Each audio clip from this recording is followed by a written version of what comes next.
I love Stella keeping Bloom humble, even if Bloom was right. You know? Stella's like, it's not all about you. I don't know. Like, I'm sorry, Bloom, whose ring were they after? Like, the first 6 episodes? Yes. So it makes sense. Yes, it makes sense that Stella would think, oh, well, no, actually, they're probably after me, but that's cute, Bloom.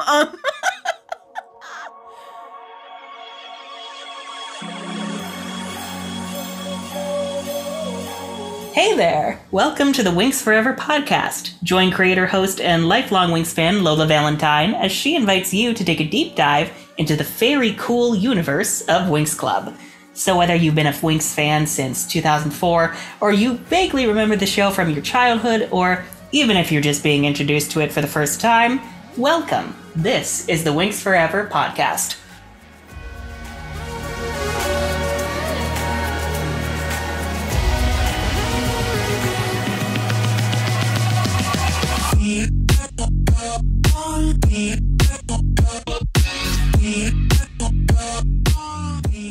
Hello, fairy friends. Welcome back to another Season 1 Rewatch episode of the Winx Forever podcast. I am your host, Lola Valentine, and I cannot wait to dive into this episode of the original Winx Club series, but I think that we need a little bit of help with this episode.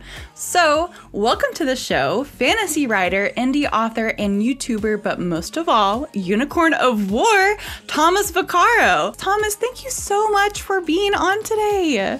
Hello. Thank you so much for having me. Like, I remember stumbling on the podcast and, oh God, when you reached out, I was like, oh my God, I'm so excited. That means so much. I mean, especially as a longtime fan of your content and just how much your content means to the community as a whole. I know several of my friends, I mean, just off the bat, like, you know, Make Yodel, even Chocolate Smoothie, and so many other creators in the space are so inspired by your content and what you do. So thank you for all of the just valid opinions that you share with the fandom and things that we can rally around and kind of connect together on across the world. It's really special, honestly. Oh, thank you. That means so much. It's so weird because like every time like a YouTuber hears that, it's like, oh wow. Oh yeah, people do actually listen to the things I say. I mean, I did anticipate that, but I just never thought about it. Yeah, it's really fun when it hits you. It's like, wow, I can connect with so many people on such a niche topic, but here we are, you know, and it's so fun. It is, and it's such a lovely, nice little community, especially compared to some of the other fandoms I've been in. Oh, yeah. There are corners of it. There are corners that you might want to, you know, stay away from. But when you get in the good ones, you know, it truly is special. So you and I connected a few months ago via Instagram, but you, as we mentioned, create lots of different types of video essays on YouTube. That's kind of that's like your bread and butter. You make lots of history ofs, top 10s, and so on, of just a myriad of topics like Ruby and Witch and Kingdom of Hearts and Owl House and Steven Universe. And of course, your most popular content and what we are here to talk about is your Winx Club content. When did you start your Unicorn of War YouTube channel? And I guess what kind of inspired you to begin creating content for YouTube? So that was back towards the end of 2017. At the time, I had been working on my novel, and I knew I eventually needed a way to market myself and my book, because even if you spend forever writing it, if nobody knows who you are, nobody's going to pick it up and read it.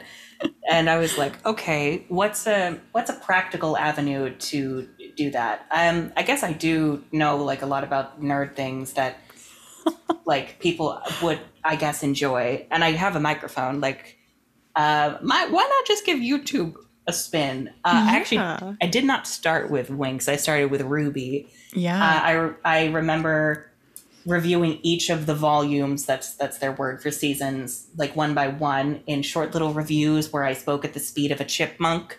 To save on time, right? I guess. I don't know. So many times I wanted to interrogate past me, and I'm like, please stop this. Breathe. Just breathe. It's okay. Just take a breath. Okay. Yeah.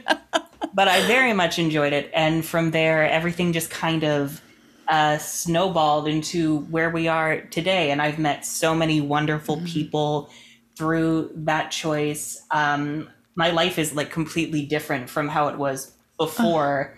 And it's just such a wonderful experience. And I'm happy I've taken the plunge, and it makes me so happy to see that I've inspired so many other people along the way of me losing my mind.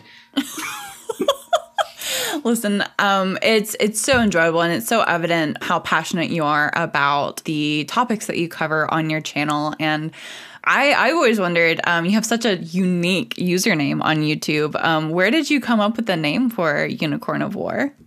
Ooh, okay. So this was a while back. I don't remember I think the subconscious reason was that I really liked the juxtaposition of a unicorn, this majestic, beautiful creature that is often like kind of feminine, because I myself am a bit like androgynous, a non-binary energy, juxtaposed with the concept of war. And I don't know why, but of all the places to come up with it, it was like in high school gym class when like we were all playing volleyball, and like I was my high school was kind of unique where like we had a bunch of classes depending on the kind of activities you wanted to do.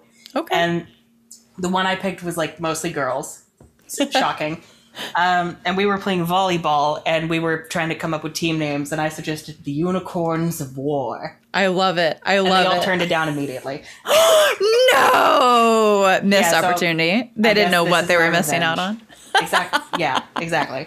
I mean, they were all nice, but you know. Yeah, but they were hard pass. Okay. I mean, but hey, what they lost was your gain. You can now use it freely and not have to pay them royalties. So, it works. Exactly.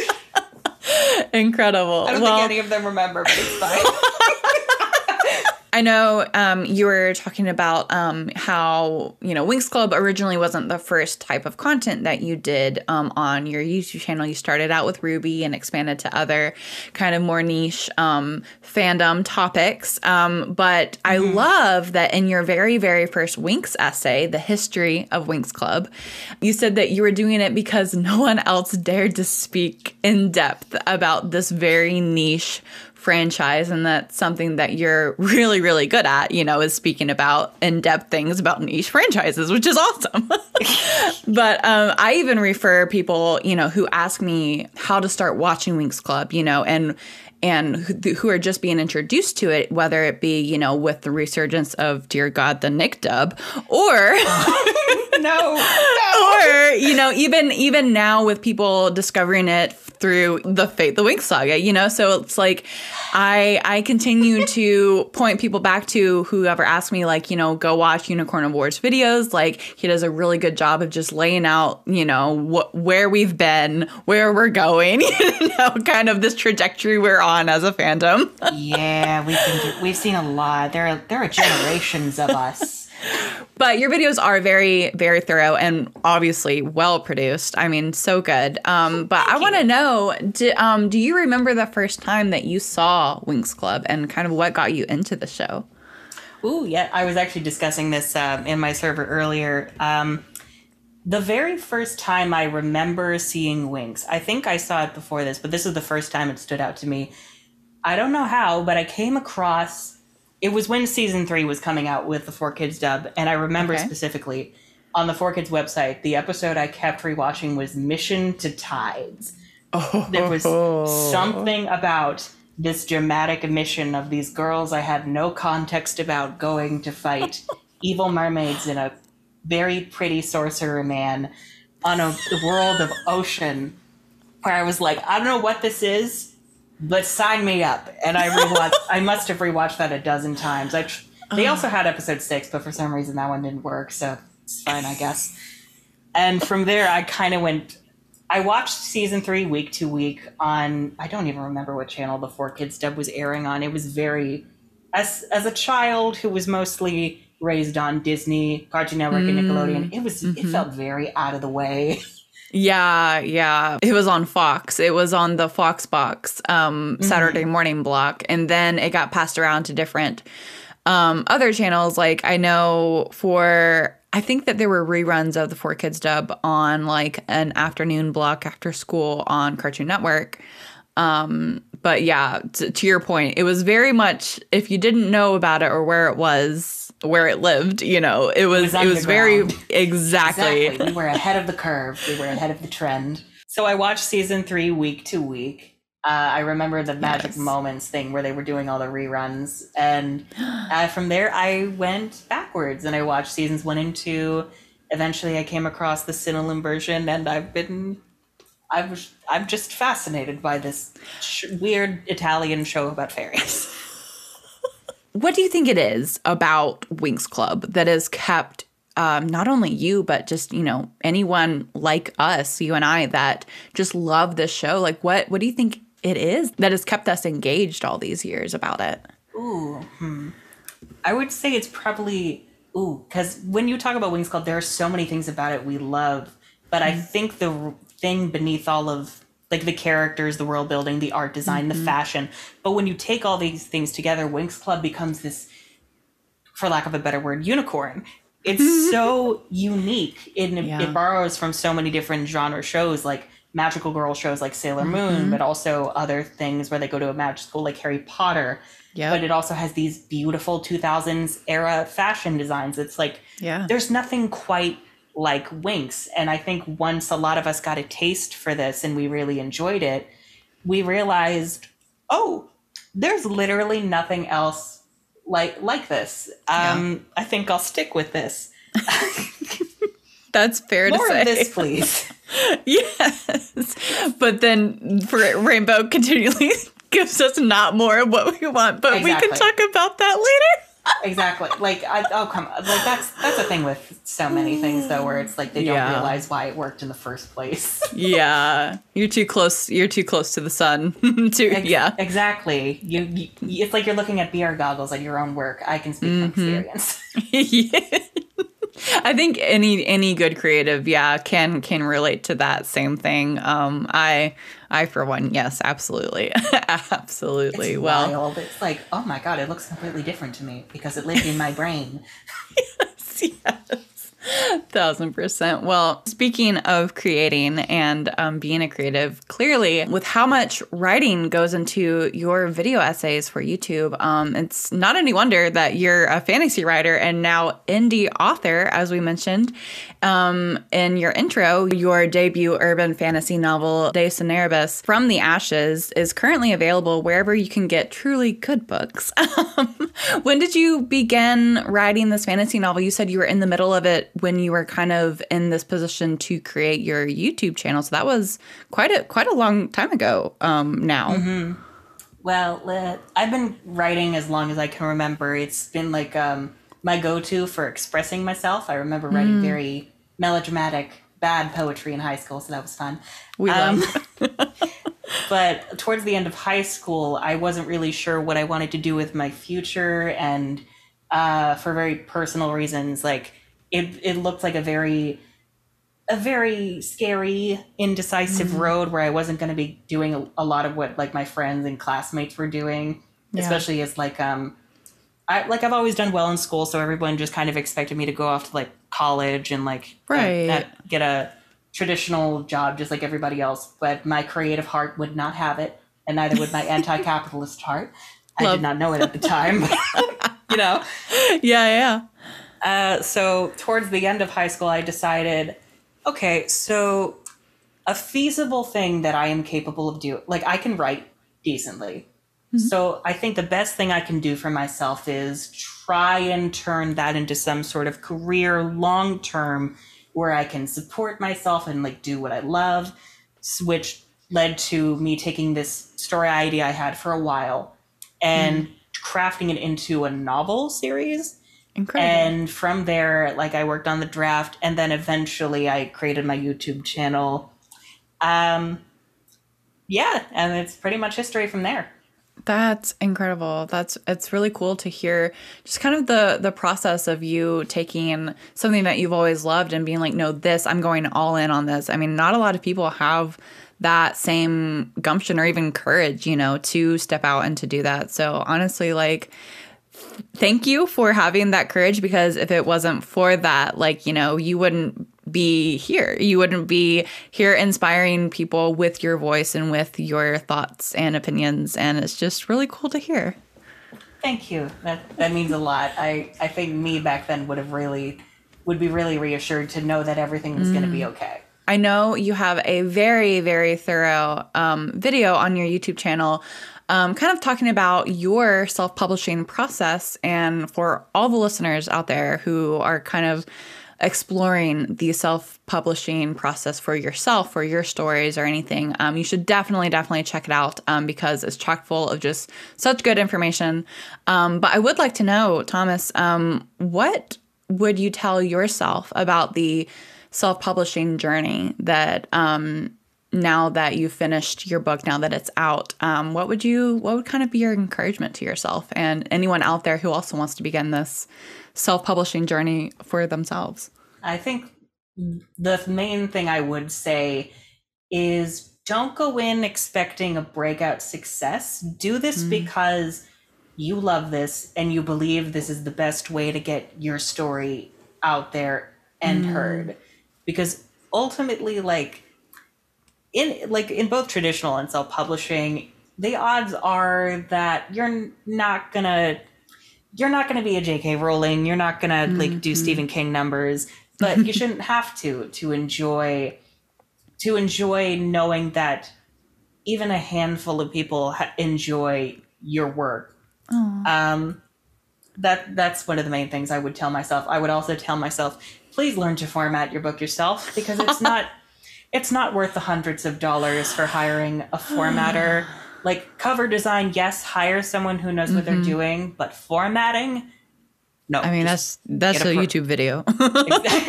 Exactly. Just Google it. Get a program, get Vellum, get Atticus, get something. Hey, either Atticus sponsor me.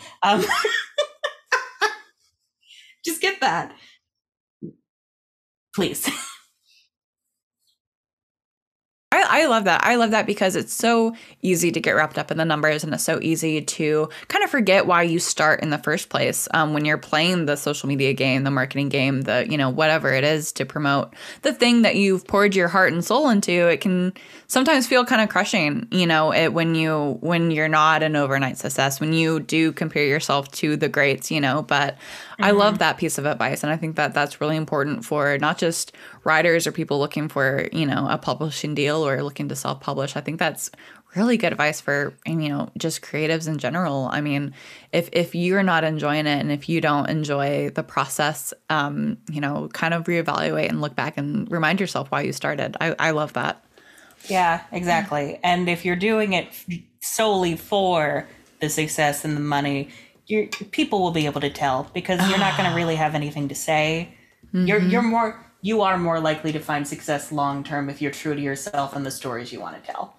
1000%. I love that. Well, we're going to take a short break, but before we do, I have a set of rapid fire questions that I like to ask all of my guests. So, Thomas, are you ready? I'm ready. Let's do this. All right. Favorite Winx Club member? Musa. Favorite season? Now it's 3. Okay. Favorite specialist or male warrior? Brandon. He has the most personality, and also he's pretty. Good choice. Favorite movie? Magical Adventure. It's a fun watch every time. That surprises me from you. I'm true, like, genuinely. It used to be Lost Kingdom, but now I'm kind of over it. All right. Okay, that's fair. Favorite transformation? It has to be Enchantix or the mobs will come for me. Favorite romantic relationship in the series? Stella and Brandon, solely for the fact that they are...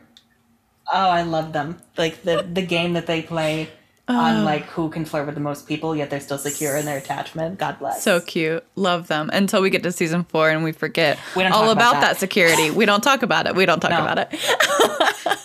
And then favorite villain of the Winx Club series? It's got to be Valtor. It's got to be. Gotta be. Or season 1 tricks for me. I mean, season 1 tricks were badasses. We love them. But then they forget all about it in season. It's fine. It's fine. There's a lot to unpack here. There's a lot. We will get into that. But for now, we're going to take a short break. And when we come back, we're going to dive into our rewatch episode for this week, which is season 1, episode 16 with Thomas Vaccaro, a.k.a. Unicorn of War on YouTube. So don't go anywhere. Did you hear me like almost mess up your last name?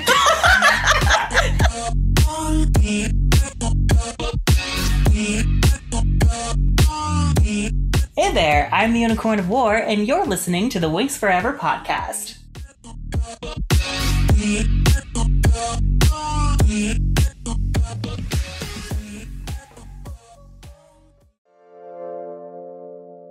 Indoctrinated from birth by his devout, God-fearing father, Felix discovered his magical abilities in a terrifying incident.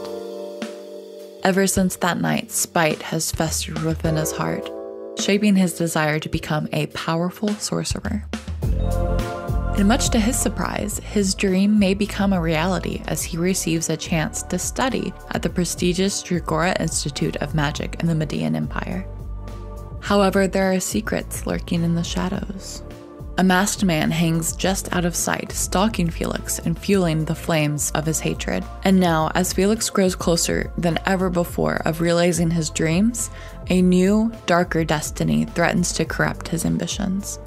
As Felix forges new relationships with fellow magi from across the world, he comes to discover more about himself and what he wants out of life. With an infinite number of winding, crisscrossing paths ahead of him, which will he take? And where will that road lead? Who will he choose to be? Be sure to check out The Cineribus from the Ashes, Thomas Vaccaro's debut urban fantasy novel, currently available on Amazon, Apple Books, Barnes & Noble, and UnicornOfWar.com. Now, back to the show.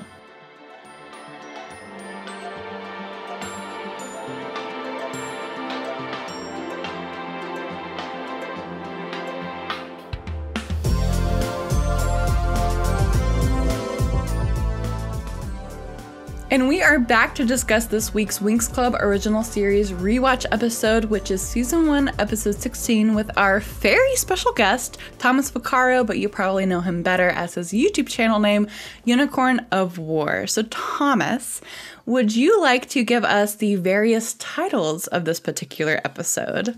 Well, yes, I would. Thank you for asking. So, in Italian, this episode is titled Il nemico nell'ombra, which means the enemy in the shadow, which is very dramatic and very fitting. There are a lot of shadows, naturally. It's night, so it's nighttime, everywhere. So everywhere is shadow.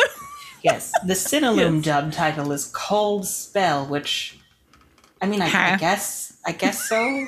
Like, in the sense of, like, rude. It is. Like, cold-hearted. I guess it's very rude to, like, send a nightmare monster to terrorize your enemies. Like, but, like, they're... It's not any colder than anything else that the tricks have done. Like, they've thrown these girls into rooftops. Like, come on. This is probably like on the scale of like bad to like semi not bad. Thing. This is the least bad. This is like the most roundabout way they could be trying to get at them. Anyway, this is the least harm they've caused. Anyway, and the 4Kids title, which is probably the most to the point, thank you 4Kids, is The Nightmare Monster.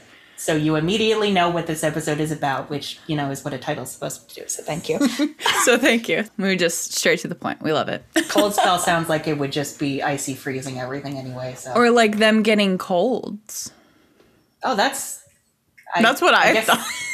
Like, wait, as in like them getting a cold, or is there just like chilly? Like they need sweaters. Like they need to sweat. Well, maybe, you know, They do have a lot of skin showing, like, most of the time, so maybe they get kind of cold sometimes. Well, they'll get winter outfits in a few episodes, so hey. There you go. So the synopsis of this episode reads, the Tricks want to seize the power of the Dragonfire and invoke a shadow monster able to create terrifying nightmares. The fairies confront the monster, but it has already seized all of their powers. Well, some of their powers. And then Farragonda arrives to defend the fairies with her powerful magic. Wow, do we even need to go over the episode? That's basically it. Yeah, That's all right, guys. Right. Thanks for listening. All right, let's pack it in. Let's go home. It's fine. I hope the Nightmare Monster doesn't follow us home.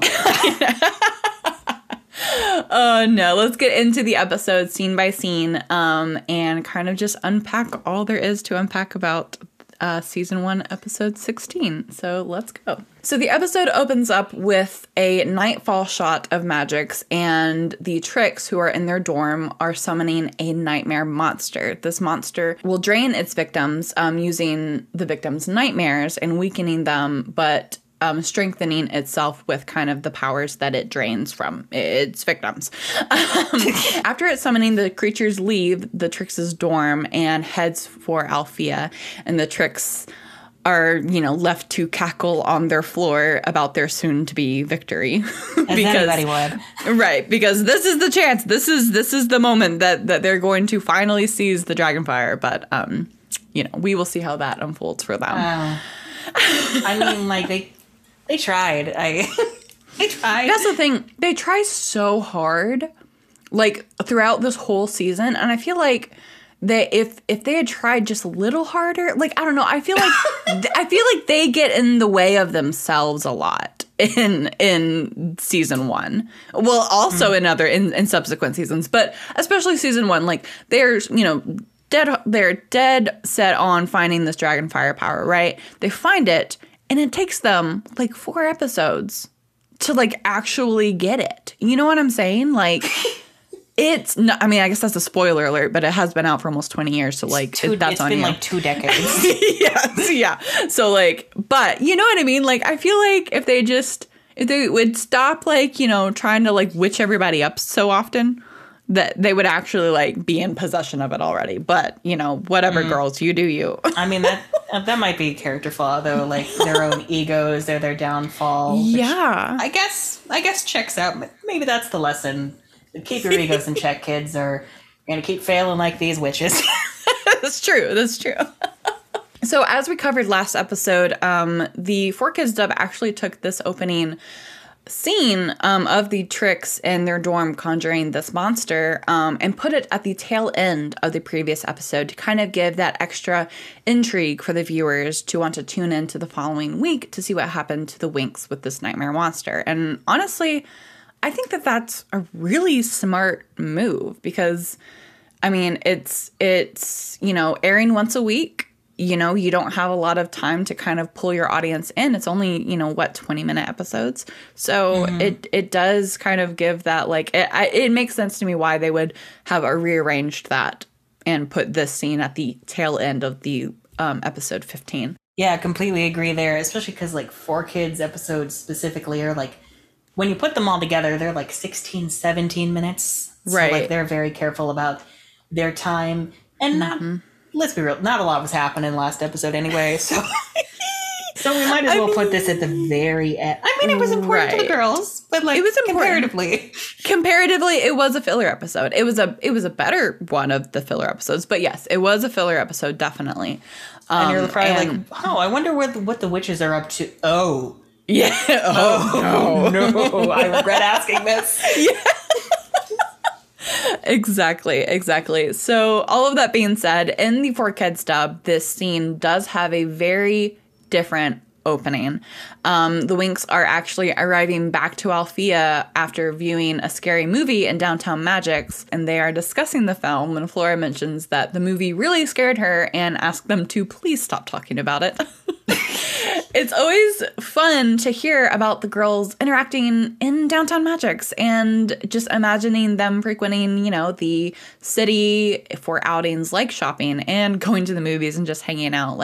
I love that 4Kids was so good to add little details like that into their dub, and especially here, because I think that it gives it a lot more believability, I guess, about the girls' everyday lives. They're doing things that when we, the audience, are not around, and it really lends to the believability of their friendship, especially even their mannerisms and seeing how each of them react to the movie differently. Flora's scared of it. Bloom is really interested in the plot. Musa's taking shots at Bloom for downing all the gosh dang candy. And Bloom's I swear it was Kiko. Yeah. Please don't look at me like that. Oh, I love week, it. Musa. It's been a hard week, Musa. Come on. Yeah. Whereas in the Cinelume dub, at Alfea, the girls are returning to their dorms after a school meeting for the parent-teacher meetings that are coming up that Griselda mentioned in the previous episode, but which never happened. Mentioned again. Which never happened. Also, wait, I thought Bloom's parents couldn't come in here. Right? Hello? I guess we can make an exception, but But physically could not cross the barrier in the second episode? Yeah, that happened. We all saw it. Yeah, it's like Bloom's like, oh, what? I'm just imagining parent-teacher conference happens. Bloom's like, oh, thank God. Because, let's be real, she's not very good in school. Right, yeah. They're like... She's like, oh no, I'm so sorry, Mom and Dad. If only you were magical beings that could pass the barrier. And Farragut just opens it up and Bloom starts crying. I know, she's like, oh, yes, 1,000%. 1,000%. Especially with how much of a cinnamon roll she is in the Cinelume dub. Absolutely. That is what would happen. Just start weeping, yes. Like she's dishonored her family for getting a C in potionology. Yeah, it's like, girl, a year ago, you didn't even know potions existed. A C is passable. Mike is just like, it's about what you got in earth science. Yeah. I expected this. It's fine. It's fine. Mike and Vanessa truly are such chill parents to just let their only daughter, other dimension. Just go to a whole other dimension, which, and I've mentioned this on the podcast before, but it makes me wonder if, sometime in Bloom's upbringing, if there were inklings, of her powers that her parents were, would notice. And maybe they've been preparing for this for a lot of years, they knew that something was going to resurface one day. Oh, yeah. We definitely know those inklings were happening because just of the way she showed up in the fire protecting herself. And then extinguishing it when she was calm. There had to be other things, perhaps with a certain green-haired girl that we won't speak of. Do we count that as canon? Are we counting that as canon? There are 5 million different canons with this show, Lola. I don't know what to tell you. Everyone's working with different material. Yeah, you're right.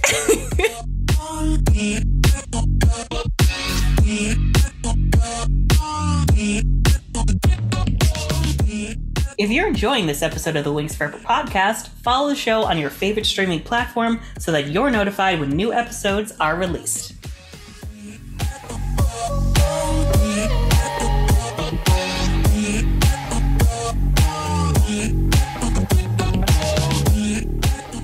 At Alfea, the girls are talking about the upcoming parent-teacher meeting, which we never hear again after this episode, but that's fine, whatever.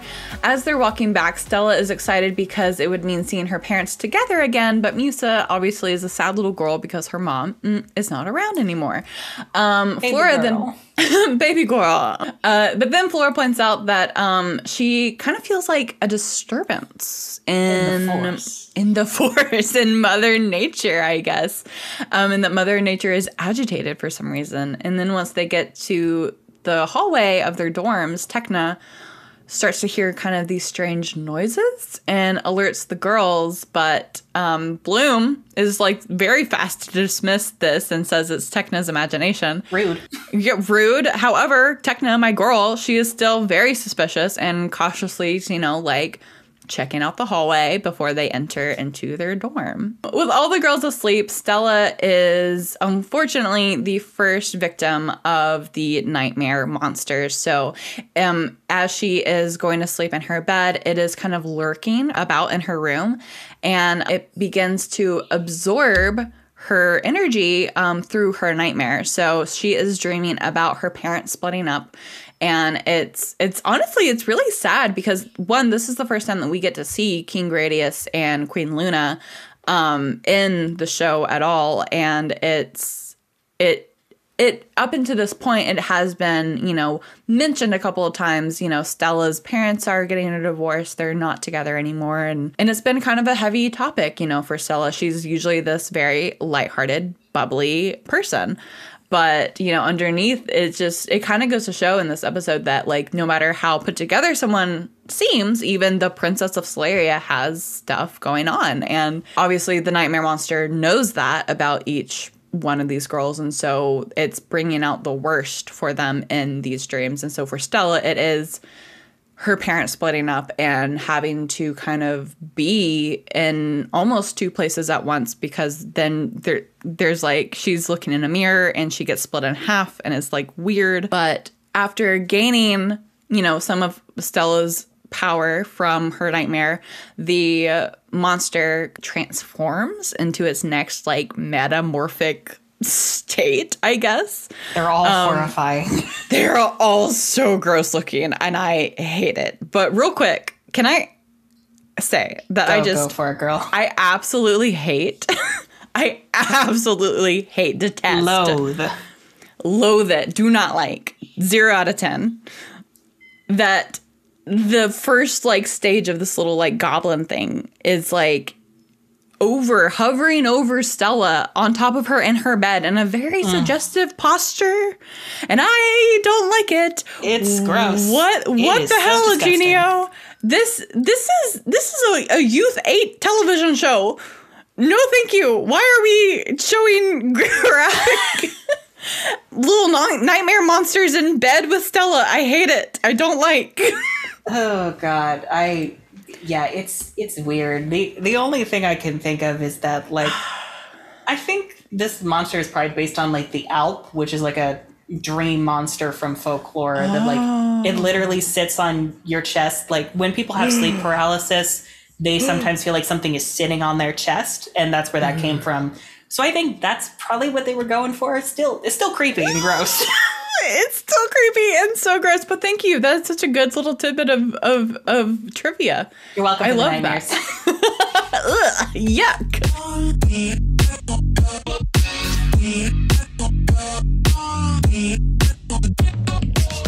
So with that, Stella wakes up in a frightened state, and she's screaming from her dream. And while she's screaming, the monster kind of makes its way out of her room and into a safe place where it can't be seen. And I guess that's where the enemy in the shadow. Yeah, exactly. The monster in the shadow. Exactly. You must say it in Italian for maximum drama.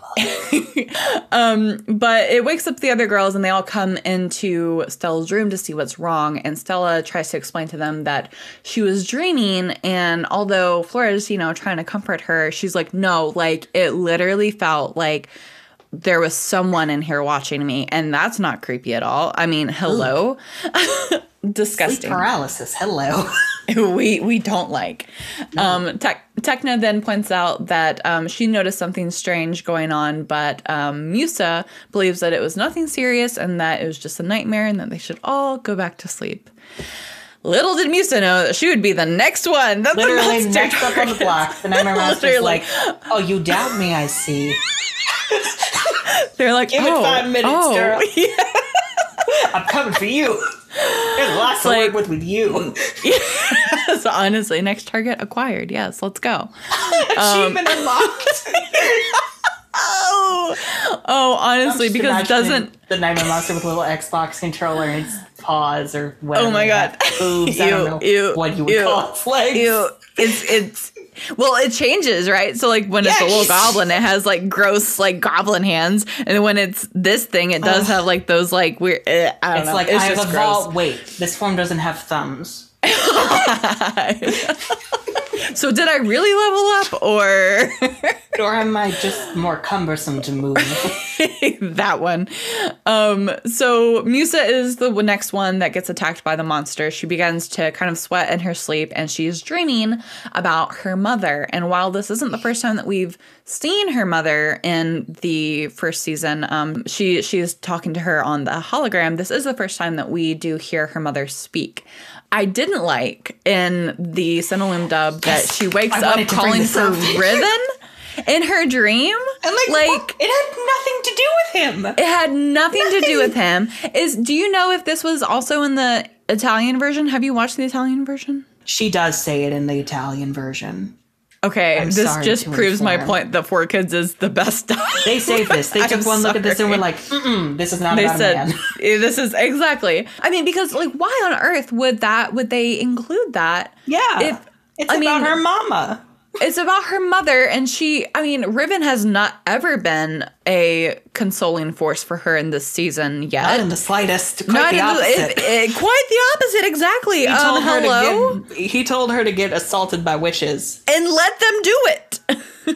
So, in the 4Kids version, obviously she does not wake up and calls out for Riven. She's just screaming. Better.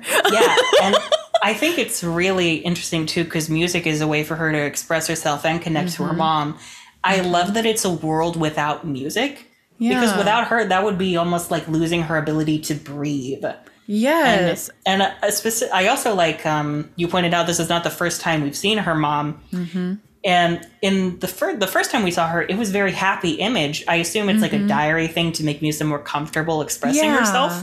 Yes. This episode, she looks so not only sad, but distraught. there are bags under her eyes. Yeah. And it makes me wonder if this is sort of what she looked like when she was sick.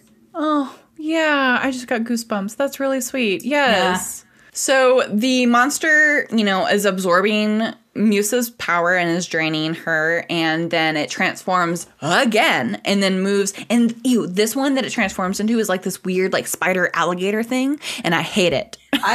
Whoever did the designing... One, you did a wonderful job, but also Props. I hate you. Yes, it's got like this big Silent Hill. Do not like. I love it because I hate it, but Yes, clearly. But since Musa and Tekna are roommates, the closest girl to Musa after he transformed was Tekna, so Tekna becomes the next victim. Like I guess he'll do. Yes. I guess. Why waste the steps? You're right here. So in Tekna's nightmare is really interesting that her world that she's dreaming about is kind of this deranged technological world. Everything's in cubes. It's kind of shaky, and it doesn't really compute with like a real world setting. Literally does not compute. Literally. Blue screens everywhere. Yes. And it's that weird clunky like Timmy thing where his eyeballs are on his glasses and he puts them on. Like, this is truly he cooked up a good one for Tekna. This is crazy. Oh God, the visual storytelling also and it really also does fall into the fact that Tekna doesn't really know how to people. Like, it's kind of her fixation on logic and reason, and now she's put in a world that she doesn't understand, that's not working according to the reason she's so used to, and she can't really navigate it. Yeah, it's almost like too, and I know she comes from Zenith, which is a very technology driven world, but it almost kind of lends to, Tekna is very logical, is very technically minded, but when she is put into this setting where that's all that there is, there's only logic, there's not, there's no love, there's no compassion, there's no humanity. I think this is what's beautiful about Tekna's nightmare, because she, is given this world in her dream that is supposedly perfect, quote unquote, but she misses the human aspect that honestly the Winx has helped give her throughout this season. And I love that. Oh, yeah. And that image of her getting wrapped up in the code is burned into my memory. And it's I think that really captures the visceral fear that she has of oh, wow. Losing herself. Yeah. I do value technology and logic, but what happens if that's all I am? Which, oh my, I wonder if they were thinking of the Crystal Labyrinth when they were writing this. Ooh. Honestly. Deep dive later. A whole psychological analysis. Yeah, I that's why I think that Tekna, just her arc in the overall series, in the Golden Age of Winx Club, just overall is just such a beautifully written character, because she goes from being this almost cyborg robotic person in the first time we meet her to sacrificing her whole life for a friend's realm, that, you know what I mean? It's not even her own. Exactly. And it's an irrational choice too, something she never would have made back then.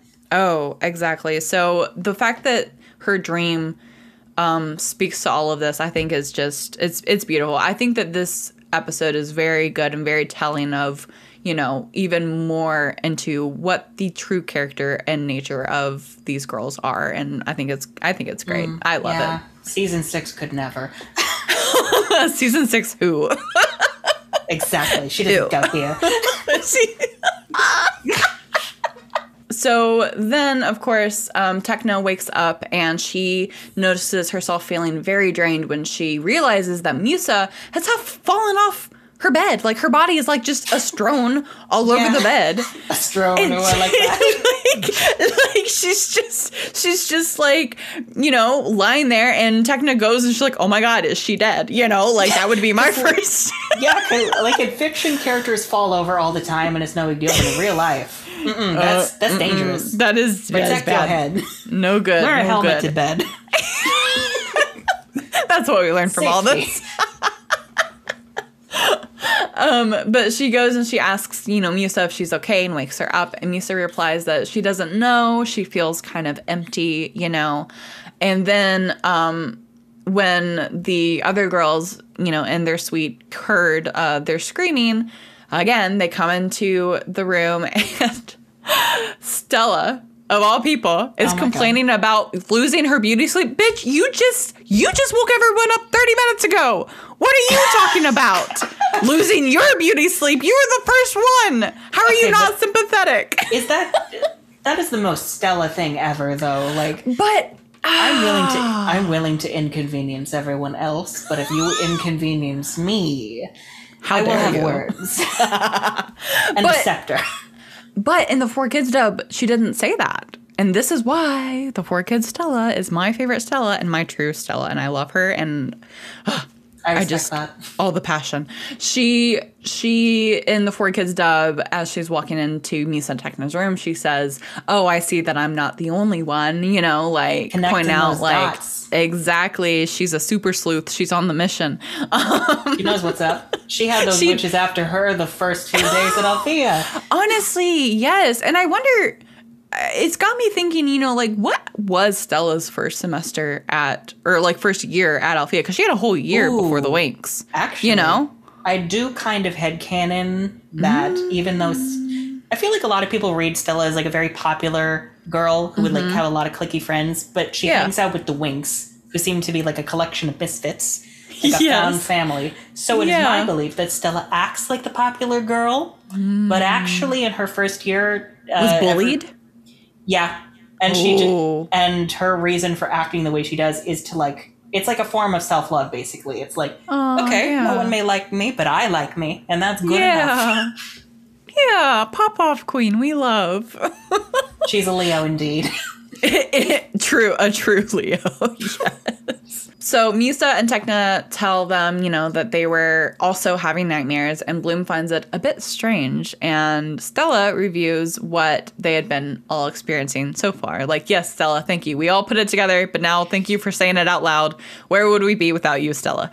I mean, nobody else is putting the pieces together except Murda. That's true. Yeah, then Flora starts to kind of sense something vague out of nowhere. Again, in the Force. Again, it's in the nature, Force. I guess. Nature is everywhere. She senses that it might be Murta reaching out to her. And so Kiko kind of confirms this by, you know, alerting the Winx and going over to Murta, who is glowing somehow. She learned how to glow as a pumpkin. We love.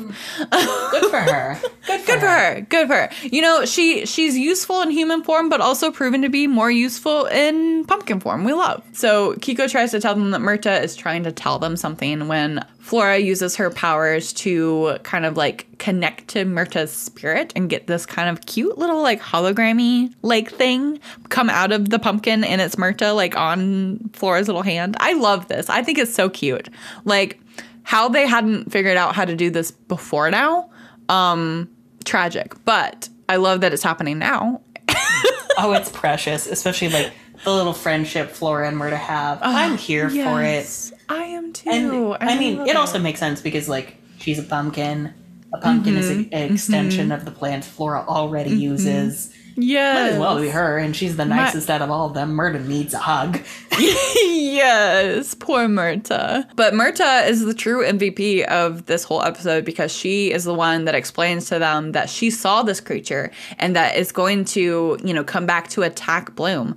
And she, is like, you guys have got to prepare because, like, it's gone, but, like, it'll come back tomorrow night. And so they need to prepare for the next set of attacks.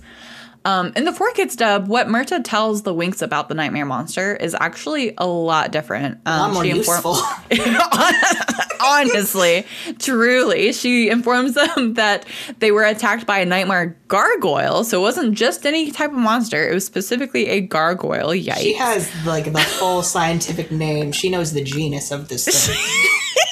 It comes from the depths of limbo. She's a good student. I don't know what to tell you. Maybe this is what she was good at Cloud Tower monster studies. Yeah, honestly, that would be a cool topic to deep dive on. I mean, and clearly proven to be useful because what was it in the episode that she conjures was also a monster. That it was an illusion of a monster to help save the Winx and Gloomingwood Forest. But she had to know what the monster was to make it. Exactly. So I think we're learning more about Myrta in this episode too. She will be the fairy of horrific beasts from nightmares. Oh God. The fairy of the bestiary. I love it. So she's explaining to them that it's this nightmare gargoyle and that it stole some of their magic, and that's why that they all felt weak when they woke up. Apparently, it stirs up your energy by giving you nightmares, and then at the most terrifying moment of the dream, it drains some of your power. So this, to me, like you just mentioned, is so much more like thought out and just better information for the girls to have. Which is to say information, period. Yes. Instead of Cinelume Myrta, who's like, all she has to say is, oh, good, it didn't get you, Bloom. And it's like, what about Flora, the one who's talking to you? Yeah, it's like, oh, I'm sorry. Hello? It hasn't gotten her either. At that point, I feel like Flora would be like, oops, sorry, the call is dropping, and then just like, send Myrta back into the pumpkin. Because Flora is like low-key petty, and I love it. All right, we love like a hippie queen who's like minding her own business and very nice. But if you cross her, she's the most petty thing you'll ever encounter. Cut all the people. Yes, 1,000%. She will cut you with the thorns on her vines. I also had the absolute audacity of them not making Myrta a member of the Winx Club after she just out here saving their butts all the time and time again. This girl is coming through for these like Winx members, and they don't have just the basic like courtesy of being like, oh yeah, you're part of the team now. Nope, you get to just come to Althea and like struggle to make friends on your own. Bye. Stay in the background where you belong. Right. And it's like, that is so rude. Don't get me wrong. I love Aisha in the 6th spot. Love her to death. Yeah. However, Myrta could also be in there. I'm just saying. You can have both. So it's now daylight, and Techna, Musa, and Stella, and Bloom are all talking about the creature that Myrta had seen, and Techna thinks that it wants revenge, and Bloom feels like the creature has something to do with Cloud Tower, which didn't Myrta already say? I know, right, duh. Like, didn't Myrta already tell them, like, Icy must have sent it, like... Actually, no, it's Brandon, a.k.a. Sky. This is his way of breaking up with you. You're right. Brandon just, out here conjuring demons. It's like, this is, at least I won't have to, like... Call her. Yeah, I won't have to, like, actually deal with my feelings in person and face the consequences. Just let a nightmare monster eat her. It's fine. Exactly. Destroy lives, but I never have to think about it. Oh, my God. Look at us writing this horrific fan fiction. Unhinged. I'm crying. But Bloom mentions that all of this is making her think about like her birth parents, and then Stella jokes that her parents raised her as a princess and a stranger, and that the only time they notice is when she brings home bad report cards. So still kind of leaning on that, like, earlier aforementioned parent-teacher conference, and still, associating with Stella's bad dreams. Why are we still bringing it up when y'all are not going to let us meet them? I know. Come on. Exactly. Oh my God. Exactly. But then dreaming about them, is already enough torture for Stella, apparently. And all the girls laugh at her jokes. And Stella asks where Flora is. And Bloom tells us that she's currently trying to help Myrta and break the spell that Icy put her under. Stella then asks Bloom, oh, hey, what about your prince? What about, Brandon? And Bloom informs her that she's not seen Brandon in a long time because he is kind of a douche. Kind of a little bit. Yeah. What are we doing here? We did just covered that of he sent he didn't send this, but he would, and I think that's what matters. He would have, and that is what matters. He's like, oh darn it! I wish the church didn't beat me to this. I was thinking about this. I was about to press send. I know, right? Two monsters on my own monster. Two nightmare monsters at the same time. Like, no, thank you. Wouldn't that be just like a spoiled prince to just hire some witch to be like, hey, do my dirty work. Go break up with my girlfriend. And the witch is like, say less. I've got a nightmare monster up my sleeve. You won't hear from her the next day. I mean, real life royal families have done more heinous things. So I'm willing to believe that these monarchs of the magical universe, absolutely. They have several nightmare monsters on speed dial. Like, please dispatch my political enemies. Give them nightmares that they will never awaken from. I'm dying. Yes, absolutely. Then it cuts to Cloud Tower as we can see the Tricks can hardly control their excitement for the night that is ahead of them. Because after, torturing the Winx all night the night before with this nightmare monster, they're finally going to have Bloom in a very vulnerable position to steal her powers. Or so they think. Or so they dun, dun, dun. Let them dream. These witches can dream. They had us in the first half, but our girls are going to come through. It's fine. It's fine. That's how these shows work. Like, we have to get to the darkest hour before they save the day or whatever. Yeah. In the 4Kids dub, in the scene of the girls in the courtyard, though, Bloom is actually expressing how she is scared that the witches are after her for some reason. When Stella interrupts Bloom and suggests that the witches might actually be after Stella instead of Bloom on the account of Stella having the first nightmare the night before. And I just love that. I love Stella keeping Bloom humble, even if Bloom was right. Stella's like, it's not all about you. I don't know. Like, I'm sorry, Bloom, whose ring were they after? Like, the first 6 episodes? Yes. So it makes sense. Yes, it makes sense that Stella would think, oh, well, no, actually, they're probably after me, but that's cute, Bloom. Oh, God. I also love the fact that, like, in the Cinelume version, it's very expository, but the 4Kids dub, again, characters are putting the pieces together. They're thinking actively of what the Tricks are up to. Yeah. And it's so nice, and it's also less awkward than that original dialogue. It's less awkward, and it doesn't, I don't feel like, when I'm feeling, this is going to get me in trouble, but when I'm watching the Cinelume dub, I feel like I feel dumber when I watch the Cinelume dub.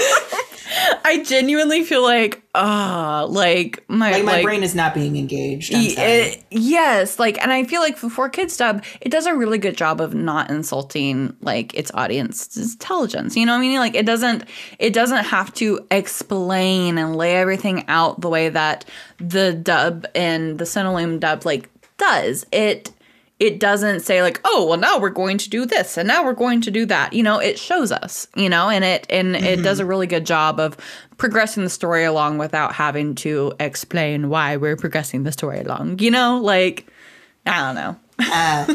Amen. And then specifically as you were describing the plot, Bloom's like, I wonder if this has to do with my birth parents. And I'm like, that felt less like a natural connection this character would make, and more like the dub had to, or the show had to remind us, Bloom doesn't know her birth parents. And then Bloom goes on, at least you know who your parents are, Stella. And I'm like, I'm sorry, Mike and Vanessa, girl. Oh, hello? The people that actually literally raised you?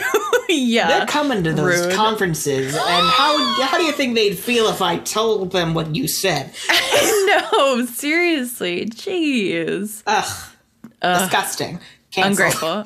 Yes, cancel season 1 Bloom in this episode. Four Kids Bloom can stay. Yes, she can stay, always. She's great. Love her. Love her. She's my great. Bloom. Hashtag not my Bloom. Cinelume Bloom. Oh, man. Oh, man. I know. It's fine. It's whatever. Oh, my God. The other day, I got someone commented on, what was it, an Instagram post? Anyway, they said that I was such a simp for the Four Kids dub that it was tragic. They said that me simping over the Four Kids dub was tragic for me. What? And I said, I'm sorry, who are you? Exactly. Like, literally, who are you? Like, I don't even know you. You don't even go here. You don't even go here. And it's like, just let people enjoy the different versions of the show. They, especially with Winx, because there are so many different versions of the show. There's kind of something for everybody. And life is too short to stamp on other people's joy. 1000%. Like, how would y'all people feel if I started taking shots at the Cinelume dub? I mean, well, I constantly do that on the show. We know how they would feel. And this is coming from someone who, like, for a while, the Cinelume dub, I had a phase where I was like, but it's more faithful to the original. You were a purist, yes. And now I'm like, no, I just want it to be good. Yes, exactly. And there are parts, and it's a give and take, there are parts of the Cinelume dub that I do really appreciate, but it's just, for one, I'm the first to say that, I'm completely biased because I grew up with the four kids, but at the same time, but it is, like you said, it is, there's something for everyone to enjoy. And I think that that's one of the other things that is very special about this franchise is that, we have so many different versions. Like, pick one, you'll find something you like. Like, it's really nice, honestly. So it is now nighttime in the episode, and the girls are getting ready for the reappearance of this nightmare monster, and they are pretending to sleep. When you're a kid and you're like at a sleepover or something, and the mom's coming to check on you, it's like 12 at night, and was like, pretend you're asleep. As if they can't hear you down the hall. Yes, that's what this is giving. I love it. All of them are clearly still dressed in their full ass civilian clothing, and they're just lying in bed. It's a half-baked performance. The monster's see me after class. I have words for your whole whatever that was. Yes. Unimpressed. Oh my God, it's like the monster saw the Cinelume dub. Oh my God. Drag this. Drag. But then, the girls are there on the lookout, and Myrta is actually the one that is I guess this is part of their plan to alert Kiko. And then Kiko goes and tells all of the girls, to hey, he's here, come, get him. We love animal sidekicks who are useful. We love it. Yes, honestly, out of the animal sidekicks, especially in this series, Kiko is, bar none. He is the one. Yes, 1000%. So Flora is in her bed, and funny enough, so it doesn't come after Bloom first. The next person that it was going to come after was Flora, but then Flora, because she is better than the rest. She's a queen. She's a queen, and we stan. She, captures it in these vines, and she quickly entangles the monster. And once the girls all try to help, it gets out, and it's in their living room, in their living space, and the girls are all pretty shocked about, damn, it's very big. It's literally to the ceiling. It's so large, and it's kind of got dinosaur vibes. It's this ugly. This final form is the least scary of them all. Yeah, right. I would think that it would get scarier as it progressed, but no, this is just kind of do we want them to fight the giant alligator spider, the Atlas spider?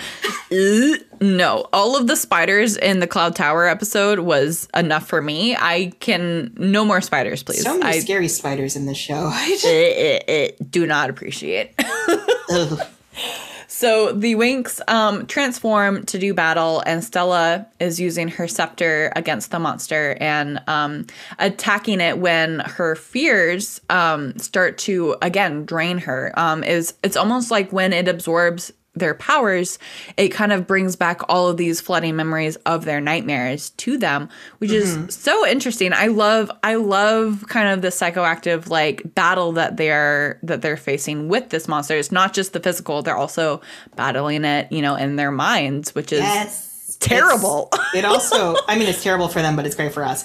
It also works like on a story level because like think about it narratively. They're fighting a monster that feeds off their fears. In real life, when you fight things like that eat away at you, that's what happens. You can't confront these things without having to face those fears. I love that. Good writing. Oh my God. Ooh, I love that. Love the show. So the girls surround it, and they're, obviously like getting drained as they are attacking it. And the nightmare monster runs away from them into the hallway of the school. Great. Awesome. Way to go, girls. You have not only made it mad, but now it is going after all of the other students. Good job. Well, I mean, is it though? Because like the school probably seems not very vacant right now. No one wakes up.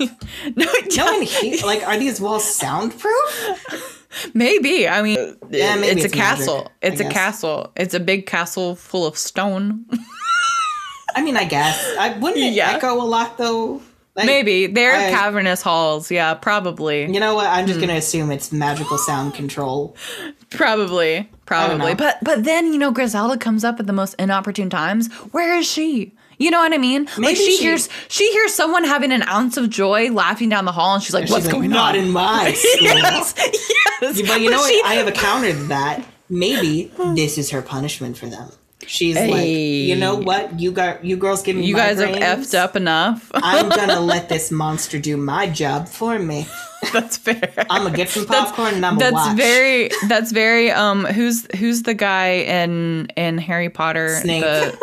Yes, it's very Snape. But in the hallway, Musa and Tekna appear to have fallen against the monster's attacks. They're and the least Bloom, important. It's fine. It's fine. We don't need a recap of their tragic stories. We've got that pretty nailed down. Then Bloom uses a fire shield with her magic, and as it's attacking her, we get to see her own fears realized, and the monster eventually knocks her to her feet. But her fears are, her mother and her father that she grew up with knowing, Mike and Vanessa, are, like telling her again and again, like, oh, you're adopted, we don't love you as much because you're adopted, that sort of like fear into this thing. And then we have Brandon, who we've already kind of had a glimpse of. We keep dragging him. Yes. We need to drag him more. Yeah, sure. He deserves it. So, yeah, in those fears, she also has a vision of Brandon saying, like, oh, who are you? You're a witch, or, whatever it is in the Cinelume dub. Like the trash he is. Yes. Like the trash he proves himself to be in later episodes.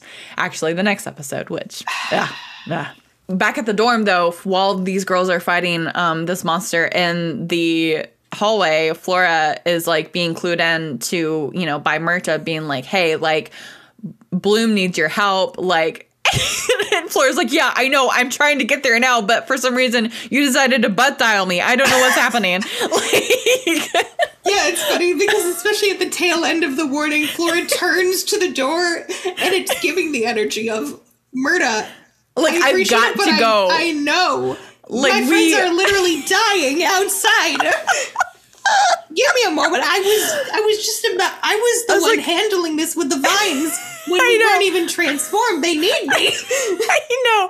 Clearly, she is the strongest Winx, especially in this moment. Especially in this moment because she hasn't been drained by the monster yet. Exactly. So yeah, they need her. Myrta, hang up. The key player right now. I mean, like, we'll get to ideas of what she could have seen later, but Yeah. I mean, no, let's go through it now. Like, if Flora was, attacked by the nightmare monster, what would she have seen in her dream, in her nightmare? Okay. See, like, I have an idea for this, but it's actually involving stuff I made for the season 6 rewrite. If I was going to say, if you don't mind, me sharing, absolutely. Ooh, thank you. So we all know that the girls they don't really have great relationships with their families, and we don't know anything about Flora's family, really. It took like 7 Except she's got a little sister. That she keeps saving, like, every 5 minutes. Like, you know.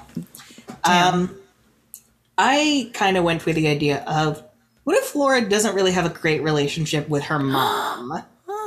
And she's, like, very, like, passive-aggressive and kind of controlling, and Flora needs to, like, grow away from that. And so one of the scenes that I wrote was, incidentally, a nightmare. Probably would play out just like these nightmares. Interesting. And it's, like, she's in a little garden, and Flora herself is, like, a flower, like, personified. And so is her sister and her father, and it's her mother's garden.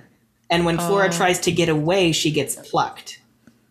So it's like she loves her family and she wants to do anything for them, but her mother is just inhibiting her growth. Yeah, exactly. And it's like, Mom, I love you, but you are making life really hard for me, to the point where I don't tell my friends about you or my family, and they ask why. They ask why they haven't met you, like, and low-key, they don't even know about Helia. Oh wow! Yeah, so there you go. There is my. I love that theory. Nightmare fuel. No, I love that, because all I was going to say is, it was probably like a dead planet and she can't, like, revive the plants. I much love yours a lot better, because honestly, with all the vague stuff that they give us about Flora, that's all it would have been anyway. It's hard to come up with it because she doesn't really have much to work with. She's the good really mom. Sad. That's about it. Yeah. I do love, though, in the 4Kids dub, she is so much sassier, I think, in the lines that they give her. She's not just this little, like, do-gooder, like, you know, sweet little Flora. Like, no, like, Flora's Latina. She's got some sass, you know, like, has, you know, like, so much more to give than just her sweet side. Like, she can be a leader, and she is clearly in this instance, and I love it. I love Flora. Justice for Flora in the Cinelume dub, honestly. How does she keep getting injured when she is the most low-key ruthless out of all of them? Truly. We don't understand. Maybe it's because she can tank it. I mean, honestly, probably. She is, she's the toughest out of all of them. She's like, I've come back to the underworld how many times now? You're not defeated. Oh, yes. We stan. So Flora does finally catch up with the girls, and she's like, oh, guys, we got to get up because it's outside now and we can't let it get to the rest of the school. So they, you know, get to outside to help, you know, contain it, I guess, but it ends up containing them, kind of. Yeah, it didn't really go that well. It didn't do much. I do love, though, when they're, you know, attacking it, but Techna throws a triangle at it. Thanks, Techna. She tried. That did absolutely nothing, but we love you. Musa doesn't really do much except, you know, defend herself with a disco ball shield, which is awesome, and I love that. Oh, it's beautiful. It's so pretty. And I like that the 4Kids dub specifically. In the Cinelume dub, there are a lot of awkward pauses. And in the 4Kids dub, they actually seem to, like, strategize what they need to do. And they fill that space with dialogue. Yeah, and they're actively going, like, I don't have enough... Musa's like, I don't have enough magic to move out of the way. I can only shield myself. Techna's at the point, she can't even make a shield. And I'm like, oh my God, they're actually cluing us in onto why the characters are acting the way that they do. Oh my God. Yeah. Instead of just like it happening for no apparent reason other than like, we know that they're kind of dramatically on the ground as I am shot. Oh my God. Yes. I know. Yeah. And that is something that I think I truly do believe that the people that are the harshest on the 4Kids dub are the people that have never truly watched it. Because things like that you get to be clued in on as to why it's just like it's like, you know, the Marvel Cinematic Universe. It's like just a different it's like, you know, a different Winx universe where it's just everything's better explained, and Flora has a lot better one-liners. They all have better one-liners. They all do.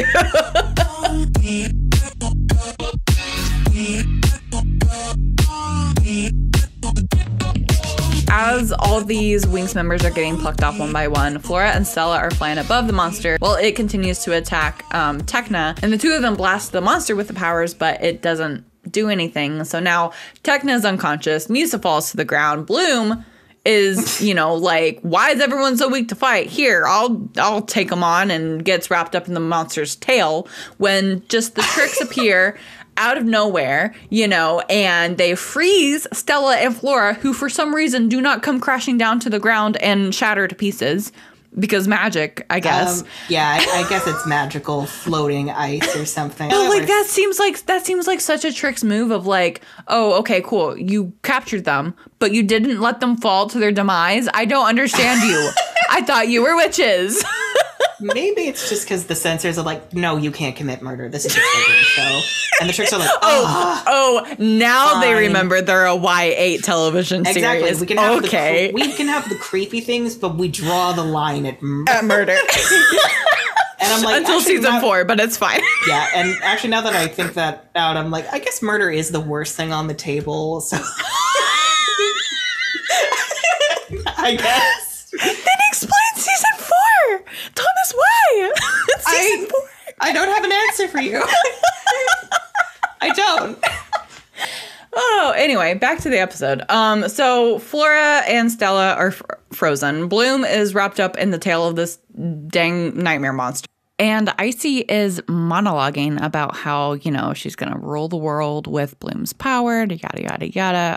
I guess Bloom couldn't hear any of this over the kind of, you know, she's struggling with the nightmare monster. When finally Farragonda, you know, out of nowhere, shows up and starts to attack this nightmare monster. You know, the monster lets go of Bloom, and together Farragonda and Bloom destroy this monster. I wonder if Farragonda was waiting for the most dramatic moment to actually help. I mean, really? Probably, because I mean, if the monster waited to the most dramatic moment of their dreams to drain their power, I wonder if Farragonda was like, reverse Uno card. It's a recurring theme. Farragonda's like, if I showed up any earlier, it would have been useless. And Bloom's it would have been. And Bloom's like, I don't know if I believe that, but I kind of have to because you run my school. Yes, so, right, yeah. We're just going to, you know, like, trust the process here. We go by Farragonda's laws here. Yes, exactly. So with the monster taken care of, Farragonda goes to deal with the Trix, but Icy teleports them out of the situation before Farragonda can get to them. And with them gone, Farragonda asks the girls, you know, what on Earth? Not on Earth. What in Magix is going on? What in the magical dimension? What in the Dragonfire power is happening here? You know, and, you know, they're like, I don't know, girl, like, we were just asleep in our beds, and but like, honestly, like, girls, like, you don't like think to tell an adult, like, hey, I know, right? I asked that so many times you're watching season 1. I'm like, wait, why didn't we tell them that the Trix stole a priceless Solarian royal artifact of great power? We don't tell them that they turned Murda into a pumpkin. That one, red flag. Like, why are we not telling the adults? Tell the adults. I'm pretty sure the ring thing alone would have been enough to expel them. Well, then again, they did try to tell Farragonda, and Griselda's like, I don't care. Griffin's like, yeah, high five, good job, team. Like, we are bad witches. Like, until they get too bad, apparently, and then they get kicked out. I don't know. This show and its treatment of witches, I just don't understand. It's giving prejudice. It's giving it's giving not good vibes. But no, I think that the turning point for Griffin of expelling them, though, is it wasn't because they were too bad. It was because she was just done with their BS and of getting caught all the time. I think that was it, because Griffin couldn't care less. She wanted them to ruin the Day of the Rose for them in episode 8. Like, it's not, that was, you know, like, that was their mission. That was their goal. Lives. Yes, and they did it. They could successfully did it. But, I mean, yeah, so I think that this was clearly, like, the last straw for Griffin was, like, getting another call from, like, her ex-girlfriend Farragonda. It was like, hey, you know, because for sure they have some bad blood, because every single one of those directors were a thing at one point. Oh, 1,000%. Oh, wait, no, I didn't talk about Farragonda because I love her. Oh, yeah, her look is giving. Oh my God. Yes. Like, girl, you just sleep in your cute little pink nightgown and this, what is this? Like fur?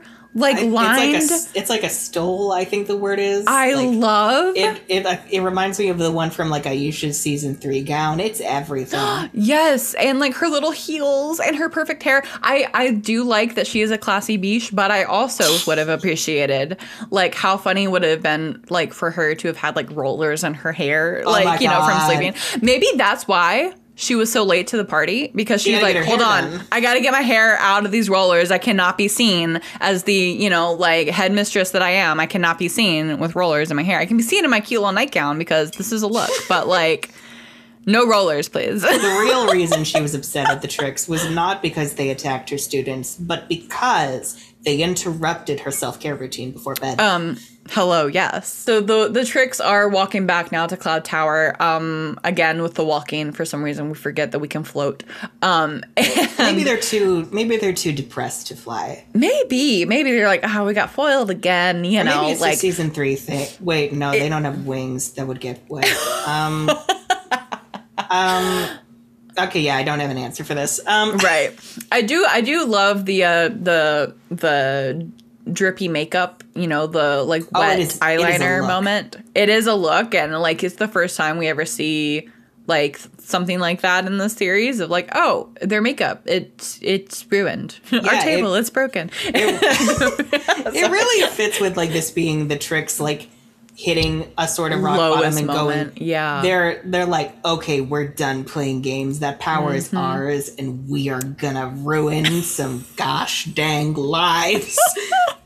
yeah, honestly, and it does give that that desperate hour kind of feel, and they don't even make it over the threshold of Cloud Tower before Griffin's like, no, you're out of here. Bye. You know, like... You don't even get your things. I'm not sending them to you. Yes. I'm giving them to... Would she give them to charity?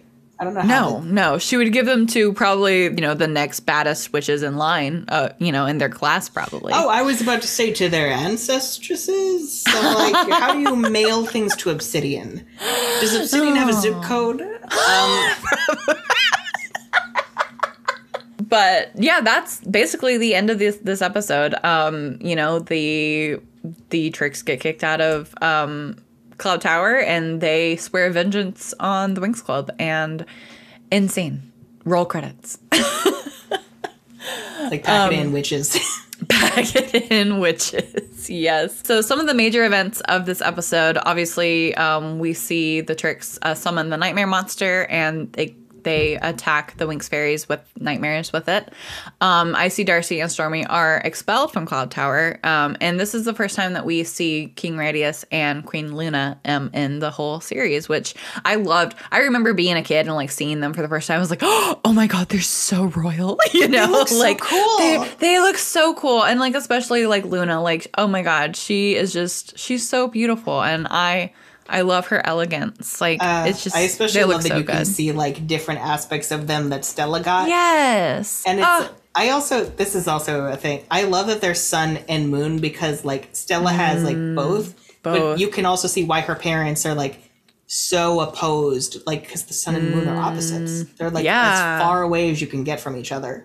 But at the same time, the moon reflects the sun. So, like... Exactly. So that's why I think there could be a rekindling. Anyway, but that could also be why Stella also sees it. Yeah, yes. At the end of every rewatch, though, we like to dub a Winx Forever moment of the episode. So deciding what is the most Winx-tastic moment for Season 1, Episode 16. So what would you say is your Winx-tastic Winx Forever moment? Ooh, that's a tough one. Actually, no, it's not. It's when Flora's like, the monster's about to get Flora, and she's like, not me. I am the best one of these girls. And I am better than all of you. And she has the vines just ready to go. It's everything. It's everything. And she doesn't succumb to the monster. She does succumb, though, to the floating ice. But, you know, no one's perfect. It's fine. It's not her first time, and it won't be her last.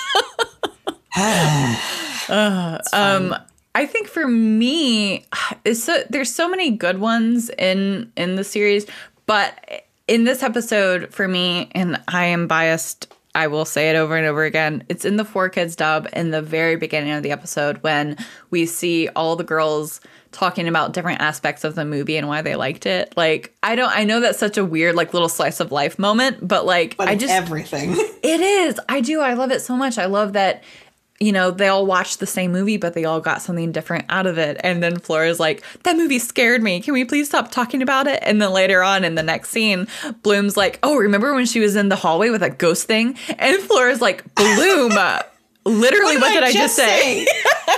What did I just tell you? The one thing. We talk about anything else you want, just not what we just saw.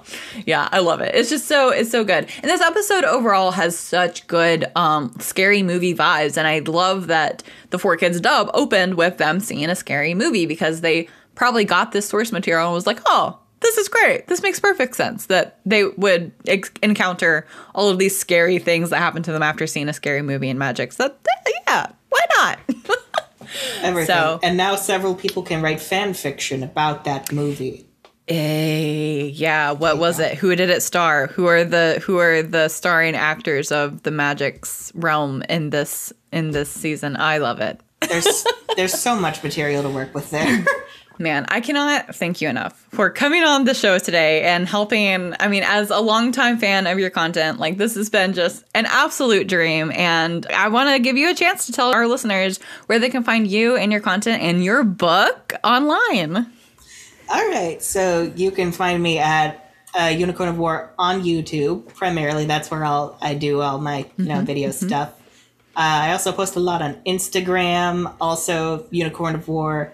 I like to share. I also am like a 3D animation and modeling hobbyist, specifically for the Winx Season 6 rewrite. I share a lot of my creations there. If you are interested in my book, Cineribus from the Ashes, you can buy it on Amazon, Apple Books, Barnes & Noble, literally wherever books are sold. You can even request it at your own local library, if you would like. That is so fun. I love that. I didn't know that. It's the magic of having an ISBN. They're very expensive, though. That's so fun, actually. I didn't know that, and now that is what I'm going to do right now. Thank you. I appreciate it. Oh, yes, absolutely. Wow. Thank you so much. This has been just an absolute dream. This will not be the last time. You are welcome back on the show. Literally, just say when. Anytime you want. Thank you for having me. This is so much fun. And now I'm like, we have to do this again. We have to. Well, until next time, guys, I am Lola Valentine, and this is the Winx Forever podcast.